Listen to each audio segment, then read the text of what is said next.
సాయంత్రం కొత్వాల్గూడలో echo hill park ను CM Revanth ప్రారంభించనున్నారు. బుద్వేల్ ట్రంపెట్ ఇంటర్చేంజ్ కు శంకుస్థాపన చేయనున్నారు సీఎం రేవంత్.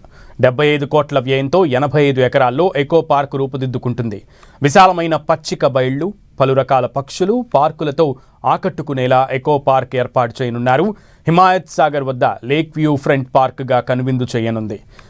బటర్ఫ్లై పార్క్తో పాటు 2.5 కిలోమీటర్ల ఎలివేటెడ్ వాక్వే ఏర్పాటు చేయనున్నారు. 488 కోట్ల అంచనా వ్యయంతో బుద్వేల్ వద్ద ట్రంపెట్ నిర్మిస్తోంది హెచ్ఎండిఏ. దీంతో ట్రంపెట్ రేడియల్ రోడ్ నుంచి ఓఆర్ఆర్, గచ్చిబౌలి, శంషాబాద్కు సులభంగా చేరుకోవచ్చు.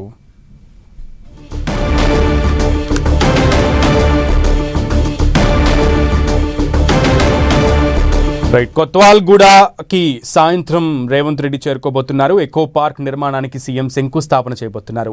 ఎకో పార్క్ స్పెషాలిటీస్కి సంబంధించి మరింత సమాచారం మా ప్రతినిధి కొండల్ని అడిగి తెలుసుకుందాం. కొండల్, ఇప్పుడు హైదరాబాద్లో మరో టూరిజం ప్లేస్గా ఎకో పార్క్ ఉండబోతుంది. ఈరోజు సాయంత్రం ముఖ్యమంత్రి రేవంత్ రెడ్డి దీనికి ప్రారంభోత్సవం చేయబోతున్నారు. కొత్వాల్గూడ దగ్గర హిమాయత్ సాగర్ బ్యాక్ వాటర్కి ఆనుకొని ఉండే ప్రాంతం కొత్వాల్గూడ. అంటే ఈ కొత్వాల్గూడలో ఈ ఎకో పార్క్ అన్నది పూర్తిగా సిద్ధమైంది. మొత్తం 85 ఎకరాలలో ఎకో పార్కు విస్తరించింది. దీంట్లో అంటే పూర్తిగా ప్రకృతి తో ముడిపడి ఉన్న దానిగా తీర్చిదిద్దిన పరిస్థితి ఉంది. ఒకవైపు హిమాయత్ సాగర్ బ్యాక్ వాటర్, మరోవైపు పూర్తిగా బటర్ఫ్లై పార్కు, అదేవిధంగా పబ్లిక్ పర్యాటకులను అత్యంత ఆకట్టుకునే విధంగా ఈ ఎకో పార్క్ అన్నది సిద్ధమైపోయింది. సాయంత్రం రేవంత్ రెడ్డి ఈ ఎకో పార్క్ను ప్రారంభించబోతున్నారు. అదేవిధంగా మధ్యాహ్నం ఒక ఔటర్ రింగ్ రోడ్ను బద్వేల్ దగ్గర కొత్తగా ఇంటర్చేంజ్ ఏర్పాటు చేయడం జరిగింది. దీన్ని కూడా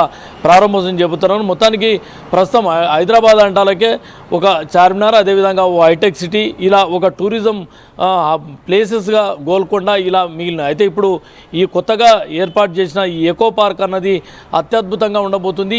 దీన్ని పూర్తి స్థాయిలో ప్రజలకు అందుబాటులోకి తీసుకురాబోతున్నారు.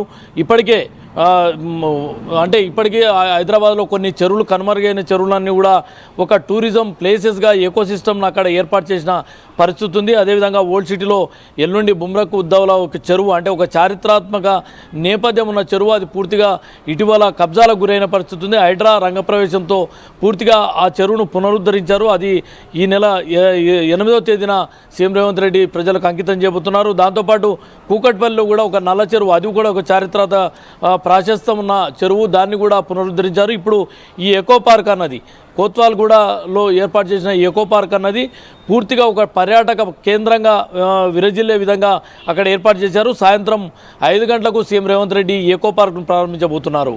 Sunil. Okay Kondal, thank you.